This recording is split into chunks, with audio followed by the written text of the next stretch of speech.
beautiful houseplant friends. Welcome back to Millennial Planter. So glad you clicked on the video because today I'm going to be covering my propagation tank that I kind of made accidentally. I made it on a whim, and I will get into that in a little bit. But if you're new, hello, I'm Marina, the Millennial Planter, and on this channel I like to talk about the good and the bad side of houseplants. I'm just another millennial with a slight houseplant obsession, and I'm just documenting my journey. And if that's something you're interested in, definitely hit the subscribe button, join the community because we would love to have you. So with all that being said, let's just jump on into the video and check out this 20-gallon tank that I have set up. So here we have it. It's right at the bottom of my main plant shelf. These are the Barina lights that I set up, and I have two there. These lights are actually amazing. They're my favorite grow lights I've used yet. I do think the two of them together though are a little bit intense for these plants, but I'll get into that in a little bit.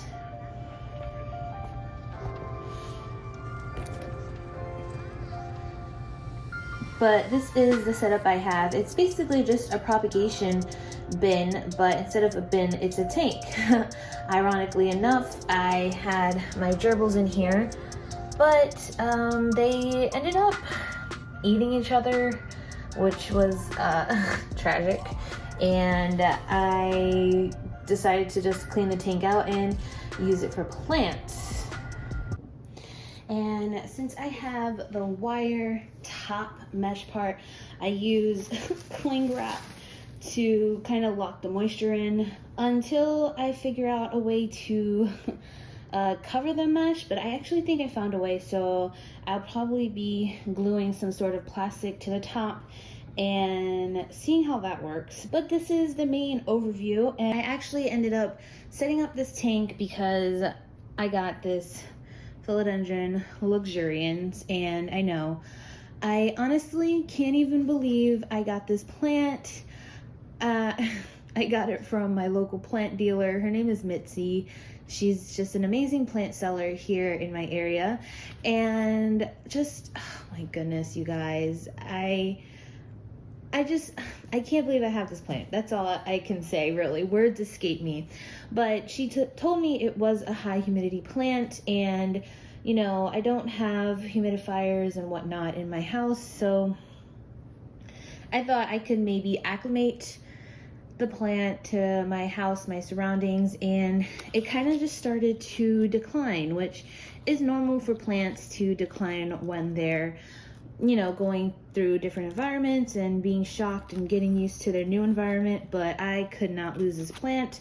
I spent a pretty penny on it, which I don't want to talk about. But so I ended up just getting this tank since it was empty anyways, throwing a whole bunch of moss down and just getting it set up. And in return, this leaf ended up unfurling beautifully for me. It was just a little spike when I first purchased the plant, and now it did get a little burnt from those grow lights, which is why I think it is a little bit intense, and some of the plants kind of look washed out, but I'll fix that soon. We're moving in like 3 weeks, so I'm not gonna fix it now, but in the new setup I will definitely fix it. But it's doing so well, and I'm so grateful. I mean, just look at how beautiful this leaf is. Oof, gosh, I can't stop staring at it. And yeah, now it's doing really well, and things in here are doing okay. I mean, they're actually doing pretty well. I'm shocked. Really low maintenance. I mean, people talk about propagation bins all the time, so this isn't something innovative and something new, but I kind of hate moss, but setting up something like this is just so low maintenance, and the humidity stays at a constant 90%. Oh, I guess this is broken now, but kind of broken. Yeah, it stays pretty much at a constant 90%. I have some stuff in perlite in here. I have some stuff in soil. I have just regular cuttings that I threw in here, and some stuff haven't rooted yet, which is kind of annoying. Other stuff have been just taking off. So let's just take a look at everything.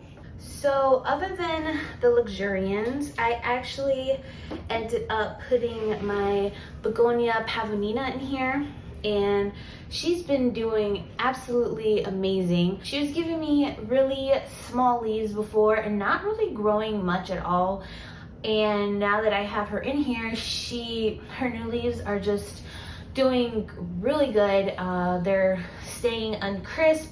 Even though she was in my kitchen, she just needed more light and definitely some more humidity. And now she's just getting these beautiful pavonina leaves. I really love this plant a lot. Hopefully I will get a fuller plant come summer.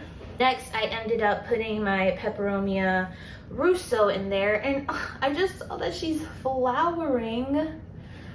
Actually, it wasn't really struggling, but I just decided to throw her in there because Peperomia really do love higher humidity, and I wanted to see what that type of environment did to her.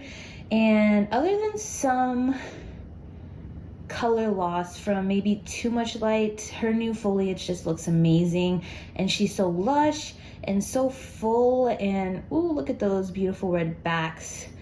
I love this. This has become my favorite Peperomia easily.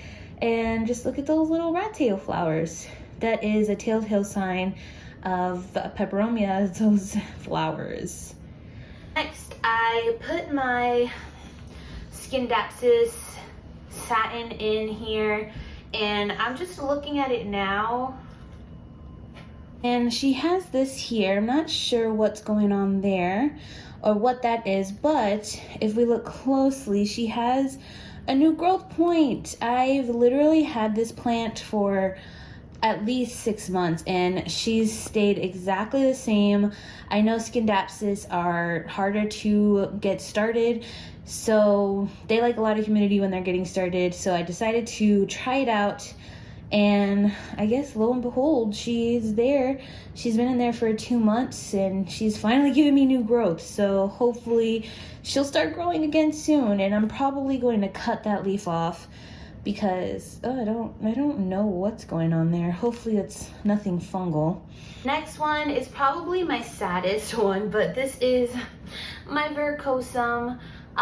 She ended up falling. I was making a video and she was on this bench actually, and my kid ran into her and fell and she snapped. So I ended up chopping her up, and this was the long stem that was at the bottom, so it was still rooted. So I decided just to put it in here, and now she has new growth coming in, which is so exciting.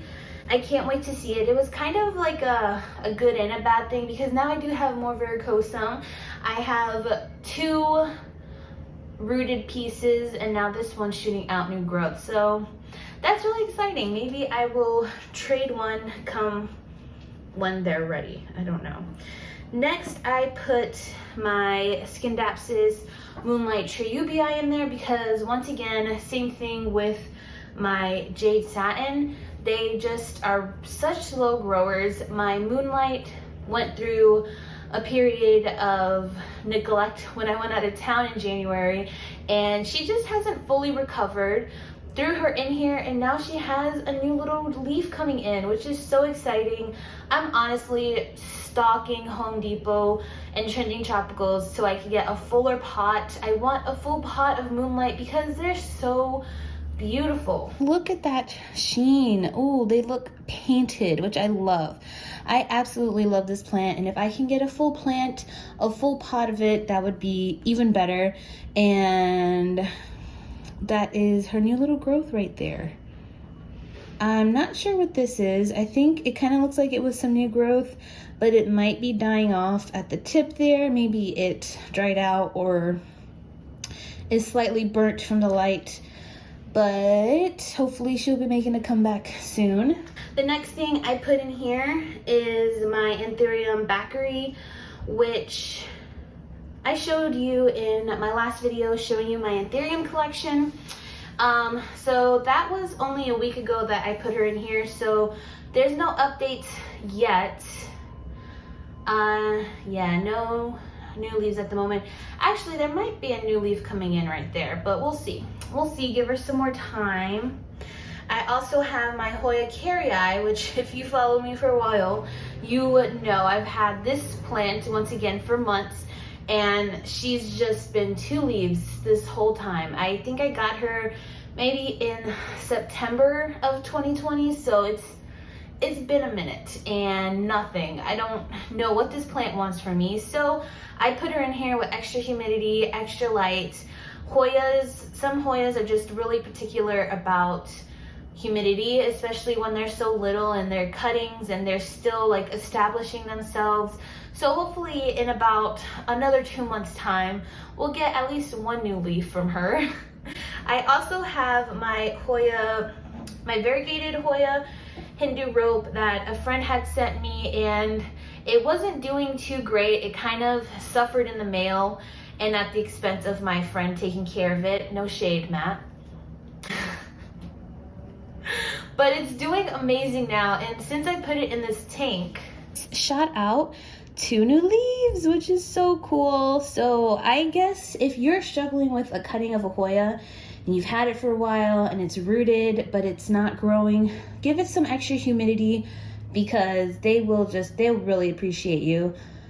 Hopefully once these leaves grow in a little bit more, I can start to transition it to not being in the tank, because I have another one that's doing really well outside in just regular living room situation. So yeah, there are her 2 new leaves, which are so cute.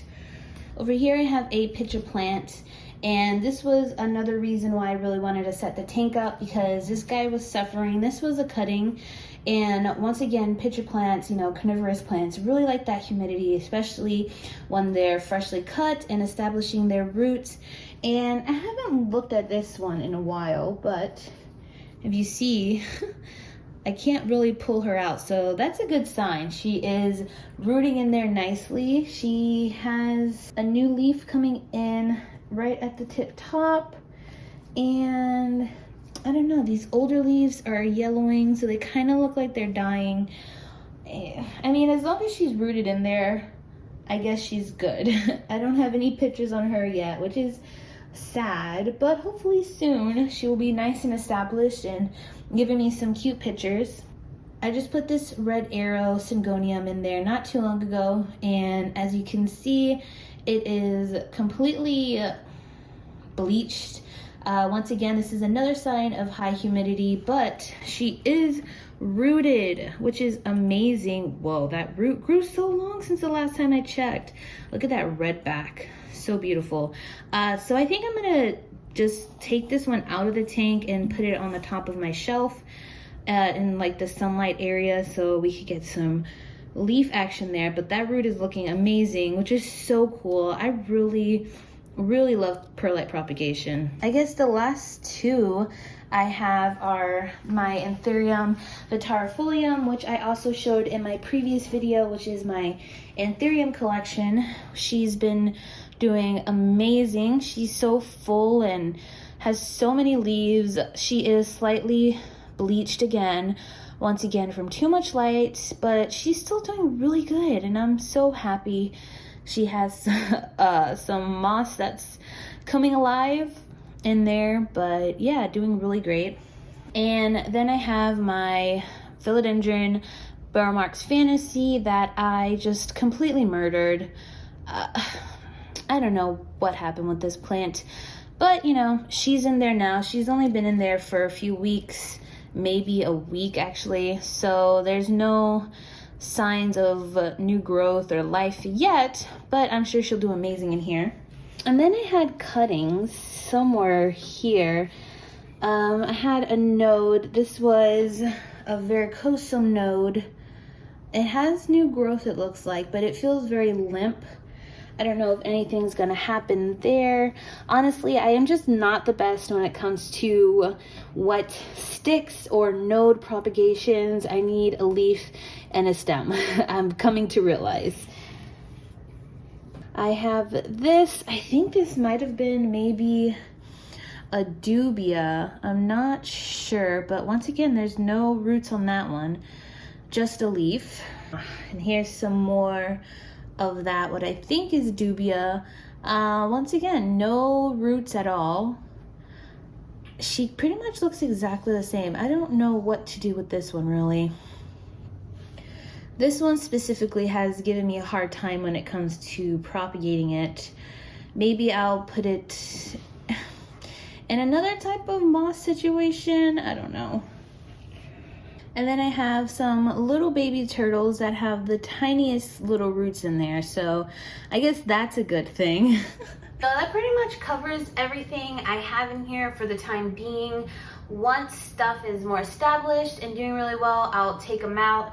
And maybe even keep stuff in here permanently. I kind of like them being potted in here versus just being in straight moss, so that's way it's easier to like take them out if I need to. And after seeing that Syngonium do so well in here, I have 2 Virgosum sticks that are slightly rooted, but I'm gonna put them in here also just to get that high humidity.